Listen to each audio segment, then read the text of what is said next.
I think we are trying to establish the biomarker based on the little bit of blood. My guys are here in the audience. We are trying to develop biomarkers called microRNAs, circulating microRNAs, meaning not only in the cerebrospinal fluid but also in the blood. So the way which we are trying to do in our institute here, so there are several polymorphisms, for example, ApoE4, apolipoprotein E, linked to late onset Alzheimer's disease, a major risk factor. So we have samples in our freezer. We are looking at the microRNA link to those individuals. And also another major project in the lab, what we are trying to do, individuals with 40 years until 90.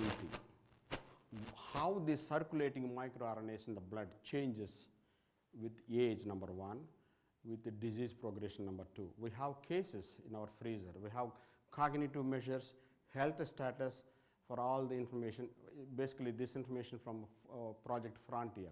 That's what is happening in the lab. We will come up with some biomarker next 2-3 years. That's the reality. But I'm not sure how much.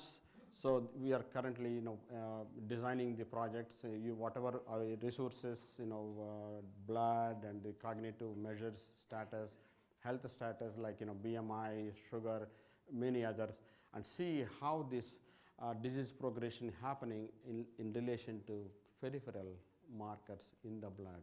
That's what exactly ever since I came, that's what I've been trying to do that here. Thank you, Dr. Reddy. And then my second question was the relationship with heredity where a parent had Alzheimer's. What's the change in the likelihood? You mean the genetic factors, hereditary genetic mutations? Yes, see, if you look at the slide I mentioned earlier, amyloid beta precursor protein, presenilin 1, presenilin 2, these are autosomal dominantly inherited mutations. So once you have these mutations in your family, but they're very rare, only 1% total Alzheimer's patients. If your family members carry mutations, 50% of the offspring, generation 1, generation 2, they are going to have, carry the mutation, they are going to develop the disease very early on in life. But the late onset with aging process and ApoE4 genotype, we are going to get dementia. But even for familial Alzheimer's cases, we can delay the progression by taking care of all the stuff which I mentioned, diet and fish intake, regular exercise. No matter whether we carry the mutation or we don't, still we can delay the progression of the disease. I'll tell you my own, my grandmother's story. She died at 94. She was perfectly clear with her vision until she died. Only problem she had, the progression was very rapid between 90 to 94, 4 years period. The last 2 years of her life was very terrible, miserable. Okay, I was her favorite grandchild out of 20. Okay, in all, 4 sons she had, and we lived very combined in what they call, largest family. But last 2 years were miserable for all of us. She lived her life, she was very successful. She helped the family and support and everything. Last 2 years, totally demented. Last 6 months was horrible. So we all prayed to God. So she passed away peacefully. So this is the disease of the aging, actually. Nobody can escape. If we live longer, we are going to get it. My only request is to eat the healthy diets, try to do as much physical exercise, be happy. Be happy. That's the key, actually. No stress at all. Be happy. That will delay your mental stress, and you can gracefully age. Thank you. Anybody else? Question? We got one over here. Oh, here. Everybody?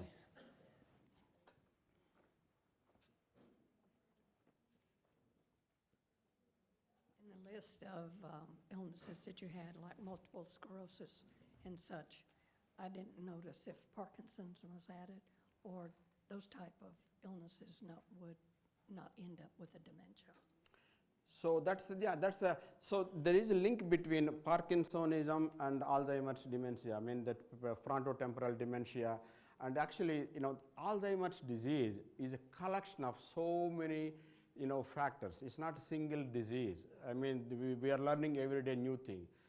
Some may be linked to Parkinson's and other factors. But in relation to multiple sclerosis and Alzheimer's dementia, I don't think multiple sclerosis is an autoimmune disease. It's a, and also onset is very early, 5 years to 30 years. Alzheimer's is very late onset, like, 65 and beyond. Multiple sclerosis is very young.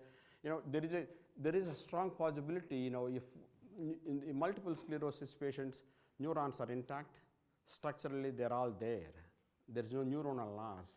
Whereas Alzheimer's disease, by the time we reach 80, 75, 80, 85, we are losing our neurons, we are losing our synapse. No matter whatever we do, it's aging disease. On the contrary, multiple sclerosis, no. The effect is mainly affects in women very early on in life, 25 to 30-year-old, that is the onset of the disease. So there is a strong possibility to cure for multiple sclerosis. Thanks, Dr. Reddy. I think we may have time for one more question. Do you know how long a healthy diet, regular exercise can actually delay the progression, or is that just depend on the individual? Do we know that yet? It's regular exercise it helps to delay the, not only in dementia and cognition, even for other illnesses like, diabetes, obesity, and cancer. The number of years that it helps delay? At least in some studies, they did for 20 years. So one of the studies in my survey. The longer the duration of the exercise, you push the progression of the disease. So I would recommend start early on. I think we all do very early on, and then maintain as much as you can all your life. That's the key. All right, guys. Thank you very much. let's Thank you give very Dr. much. Reddy a I really hand. enjoyed talking to you guys. A few more announcements. If you want to get on our mailing list, where we send out a postcard for the event every month, just